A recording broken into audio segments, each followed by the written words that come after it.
আসসালামু আলাইকুম রহমতুল্লাহ। প্রিয় বিভক্ত শিক্ষক কর্মচারী ভাই বোনেরা, আপনারা জানেন আজকে আমাদের ছাত্র প্রেস ক্লাবের সামনে শিক্ষক সমাবেশ এবং সচিবালয় অভিমুখে পদযাত্রা ছিল। ইতিমধ্যে আমরা ওখানে দুপুর পর্যন্ত ছিলাম এবং অত্যন্ত সুশৃঙ্খলভাবে আমাদের সমাবেশটি চলছে।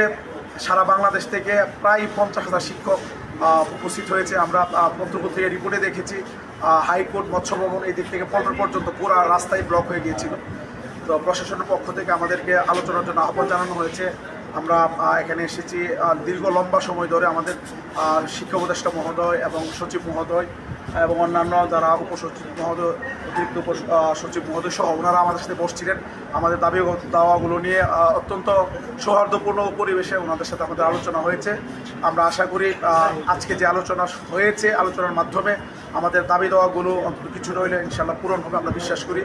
তো আমরা ইনশাল্লাহ এখন যাব আমাদের বিস্তারিত, ওখানে আমরা ব্রিফ করব। এখানে আমরা বিস্তারিত কথা বলতে চাই না। আমি আমাদের জাতীয় গণতান্ত্রিক জোটের আহ্বায়ক মহোদয়কে এই ব্যাপারে এক দুই কথা বলার জন্য অনুরোধ করছি। আসসালামু আলাইকুম।